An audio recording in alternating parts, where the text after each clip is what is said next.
Ысык көлдүн сыры же көл түбүндөгү шаар.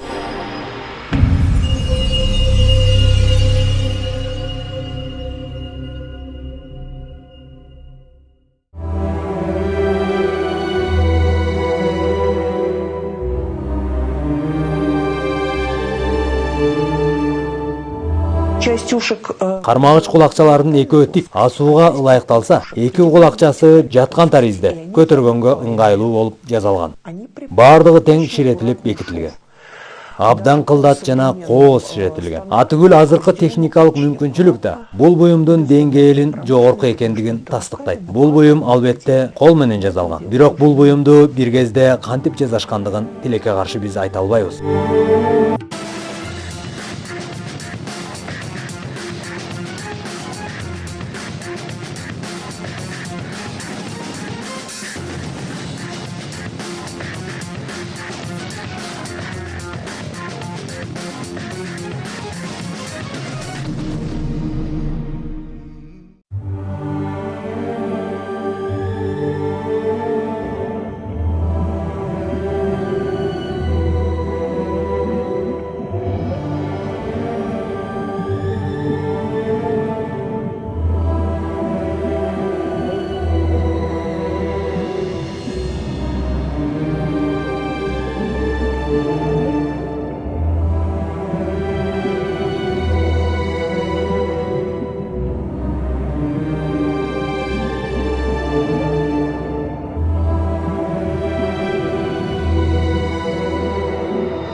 Антке менен Ысык көлдүн эң бир сырдуу жана даңазалуу тарыхы Дале көл түбүндө катылып жатат. Көп жылдардан бери изилдөөчүлөр суу түбүндөгү байыркы чиркөөнү табууга аракет жасап келатышат. Жазып калтырылган маалыматтарга караганда, ал чиркөөдө Иса пайгамбардын 12-чи апостолунун бири Матфейдин күч-кубаты сакталып тургандыгы айтылат. Ал чиркөөнүн чынында да көл жээгинде болгондугун тастыктаган иш кагаздар дали сакталып келе жатат.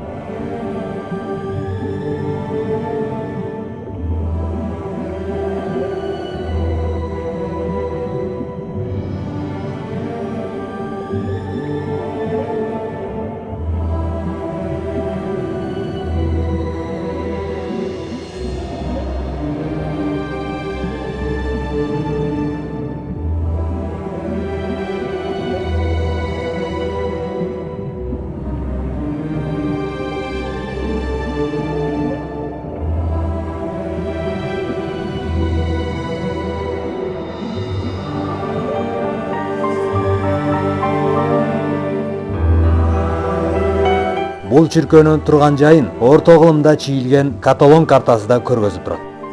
Каталон картасы 1375-жылы чийилген. Бирок бул картада белгиленген чиркөө көлдүн кайсы жээк тушунда тургандыгын дааны көргөзүп бере албайт.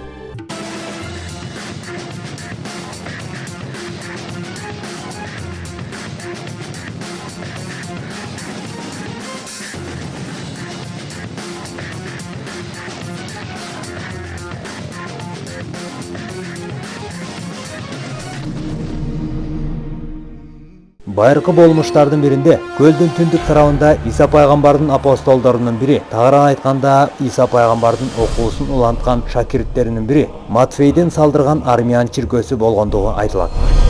Ал эми 14-кылымда атактуу Темирлан же кыргыздар айтып келгендей Аксак Темир Ысык көлдүн кереметине суктанып, бул ыйык көлдү алуу үчүн көчмөн элдерге күтүүсүз кол салган. Бирок басып алуу ишке ашкан эмес.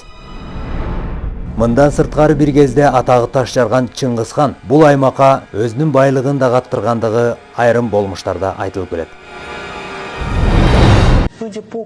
Болжол менен Каталон картасында чиркөө көлдүн түштүк жээгинде болгондугун көргөзүп турат.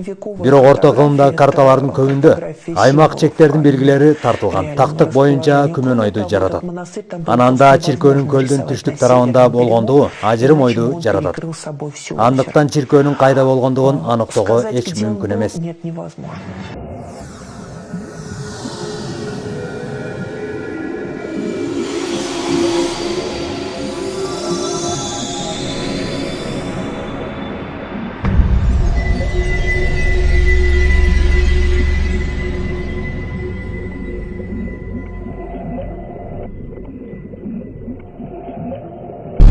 Антсе да илимпоздордун айтканына таянсак, Ысык көлдүн эң чоң ачылышы жакынкы мезгилдерде болот.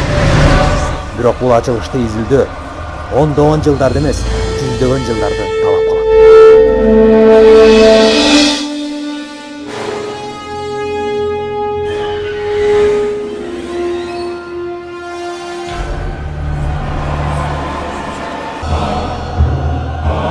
Айтылгандай Каталон картасындагы чиркөө чынында да болгонбу? Же бул жөн гана болмушпу? А балким Каталон картасында чиркөө деп чийилген белги кайсы бир саясий кырдаалга жараша түзүлгөндүр. Адам болгондон кийин булар жанагындай муз каптоо болуп аткан учурларда башка жакка жылышкан, кайра ушундай турмуш тиричиликтен тигил бул. Анан эми бул жерде момундай бир идеяны айткысы келген кишилер бар да.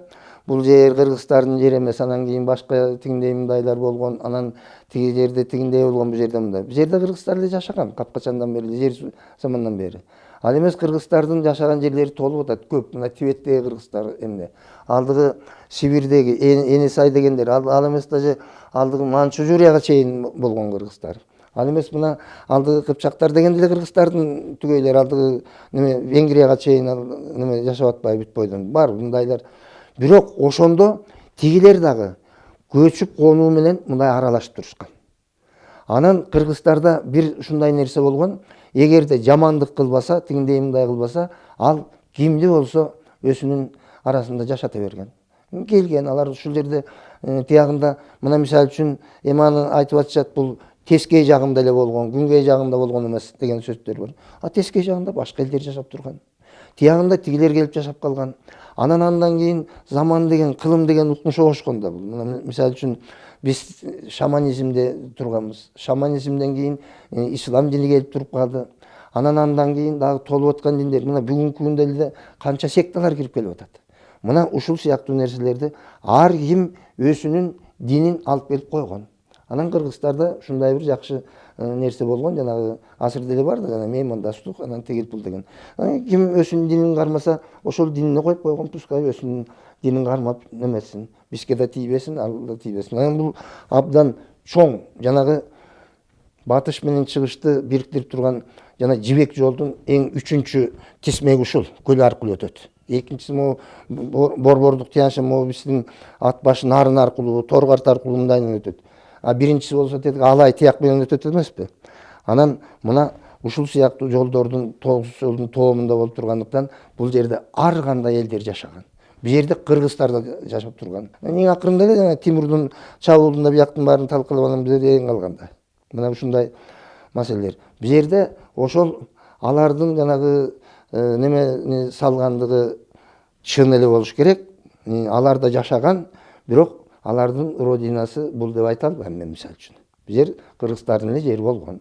Ысык көл бир тартылып, бир толкуп, жээктеги тарых сүртүмдөрүн өз кучагына алып, толкундарын жээкке уруп, эч сыр бербей келет. Ысык көл ат айтып тургандай мээлүүн, тоң болгон көл. Анын пайда болгонуна кеминде 800 000 жыл болгон. Бул жерге ташты орунда эле адамдар отурукташа баштаган. Ысык көл деңиз деңгээлинен 1609 метр бийиктикте. Тянь-Шань же бизче которгондо Теңир Тоо тоолорунун коюнунан орун алган. Бул жогорку сапаттагы алтын буюмдун сыныгы ал сактардын дооруна туура келет. Борбордук тарых музейде сакталган бул буюмдун сапаты 39 же 999 сапатында экендиги аныкталган. Мына бул алтын буюмдар байыркы кезде акча түрүндө ар нерсеге айырбашталган. Мунун баары көл алдынан алынып чыккан. Бул буюмдар көл алдынан табылган жалгыз буюмдар эмес. Ананда катардагы кенч издегендер мындай табылганы жөндөн эле таап алышы күмөндүү. Ал эми жөнөкөй коло, жезден жасалган буюмдар, карапа сыныктар көл астында дале жатат.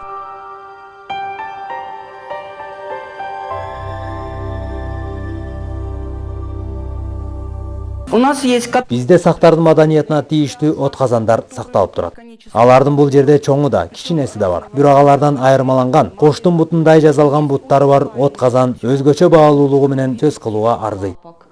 От казандын буттары коштун же бир жаныбардын бутунун элесинде жасалганы сактардын ошол кездеги жан-жаныбарлар менен тыгыз байланышта болгонунан кабар берет. Мындай өзгөчө буюмду археологдор күндө эле таба бербейт. Мына бул шакекти биздин заманга чейинки 8-6 кылымдарда тагынышкан.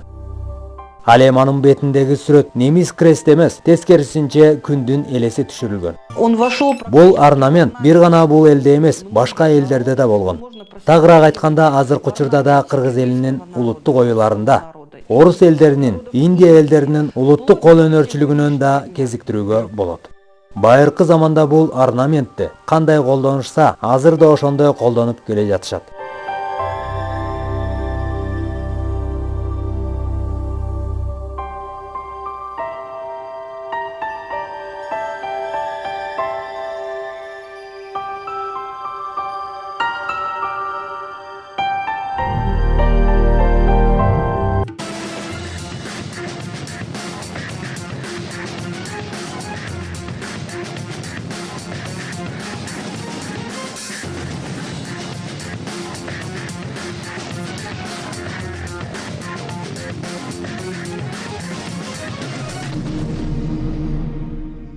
Көл астына түшүүгө алгач орус жетекчилери аракет кылышкан. Жергиликтүү аким башкаруучу Атайы Кронштадттан суучулдардын кийимин алдырып көл алдын изилдетмек болот. Бирок ал кезде бул кийим өтө кымбат болгондугунан көл алдын тинтүү ишке ашпай калат. Азыркы кезде Кыргызстандын археолог изилдөөчүлөрү байыркы шаарды изилдөөгө кайдыгер карабай, көл алдын изилдөөгө алып жүздөгөн буюмдарды таап чыгышууда. Бронзадан жасалган балтанын бир бөлүгү кечээ эле суу алдынан алынып чыкты. Жакшы сакталыптыр. Бул балта сактардын дооруна туура келери көрүнүп турат. Мына бул жерге жыгачтан сап жасап тагылган. Мизи курчутулган экен. Муну менен жыгачка устачылык кылышкан. Бул гана эмес, бул балтаны согуш учурунда да курал катары колдонушкан болсо керек. Бул биздин Славян университетинин өздүк музейинде коюлду. Азырынча жападан жалгыз табылга болуп турат. Өз-өзүнчө топтолгон балта, карапанын сыныктары, туткалар, соконун сыныктары андай деле баалуулукту жаратпайт. Андыктан бир жерге чогултулган баардык табылга көл аймагындагы байыркы шаарлардын өнүгүүсү тууралуу кенен маалыматты алууга өбөлгө түзөт. Көлдүн ылдыйкы жээгинде Барскан шаары турган. Ал азыркы Барскоон кыштагынын аймагында болгон. Шаардын Барскан аталышы Союз кезиндеги изилдөөлөрдө тастыкталып, тарых китептеринде жазылган. Ал турган аймак изилденгени менен, анын суу баскан бөлүгү дагы деле изилдене элек. Барскандын азыркы турган жери түздөлүп, айдоо аянтка берилип кеткен. Калган жерине имараттар, жеке менчик үйлөр салынып калган. Андыктан ал жерлерди изилдөө эч мүмкүн эмес. Болгону суу баскан аймагын изилдеп, бул байыркы шаардын курулушу кандай болгондугун аныктоого болот. Ал үчүн табылган буюмдардын көп болуусу ишти бир аз жеңилдетет. Изилдөөчүлөр азыркы курорттук аймак болгон Чолпон Ата шаарынын аймагын изилдеп жатышат. Изилдөөдө 1,5 метр тереңдиктен эле кум алдынан көп өлчөмдө карапайы идиштердин сыныктары чыга баштады. Алган эмес, көлдүн толкуну кум менен аралаштыра карапа сыныктарын жээке түртүп салып жатканын көрүүгө болот. Андыктан карапа сыныктарын же байыркы буюм тайымдарды табууга ашыккан кенч издөөчүлөр убара болуп суу түбүнө түшпөй деле койсо болот. Ал эми изилдөөчүлөр бул табылгаларга ыраазы эмес. Изилдөөчүлөр эң бир баалуу буюмду көл жөндөн жөн эле бере койбойт деп айтып келишет. Мы стоим на пороге. Биз жакында ачыла турган чоң сырдын босогосунда турабыз. Ысык көлдүн түпкүрүндө бүтүндөй цивилизацияга жетишкен өнүккөн улуу коомдордун же бир канча өнүккөн мамлекеттердин сыры катылып жатат. Биз алардын изине түшүп, алардан калган буюмдардын көбүн таптык. Айтсак коло кумараларды, казан, чопо идиштер, таштан жасалган буюмдар жана башка. Демек бул жер дагы да изилдөөнү талап кылат. Ысык көл бул Кыргыз жериндеги эң чоң көл болуп эсептелет. Анын эң терең жери 700 метрге жетет. 2006 жылы Ысык көлдүн түбүнөн таштан тургузулган зор дубалдардын калдыгы табылган. Изилдөөчүлөр бул таш дубалдар байыркы шаардын чеби же сырткы коргону болгондугун айтышат. Ысык көл түрдүү балыктарды, коралл өсүмдүктөрү жана байыркы шаарды өз кучагына алгандыгы менен аты чыгып келет. Аба ырайынын ачык мезгилинде суу тунук толкунсуз болот. Андыктан ар бир байыркы буюмга кызыккан адам табылга табууга мүмкүндүгү бар. Бирок суу түбүнө түшүүнүн өз эрежеси сакталуусу керек. Жалгыз түшүү кооптулукту жаратат. Бири түшкөндө экинчи адам кайыкта кырсыктын алдын алып отурусу абзел. Кенч издөөдө адам өзүнө өзү сак болуп, этият иш кылуу керек.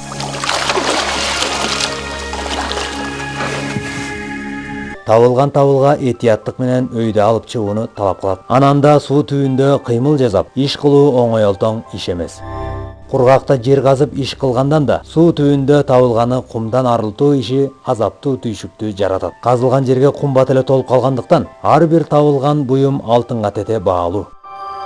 Табылган буюмдардын көбү 9-12 кылымдарга таандык. Бирок бул жерде анда байыркы буюмдарды кездештирүүгө болот. Тагыраак Усундар мамлекетине таандык чопо идиштер, таш жаргылчактар жана эң бир сырдуу жандыктын бут изи түшкөн таш плита табылган.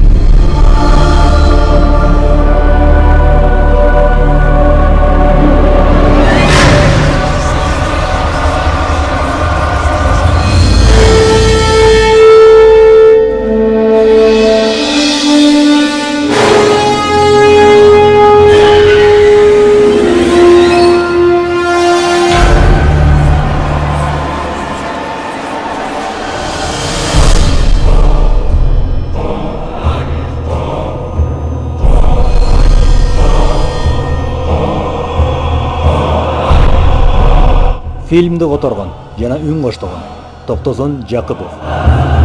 Графикалаган жана монтаждаган Токтосун Жакыпов.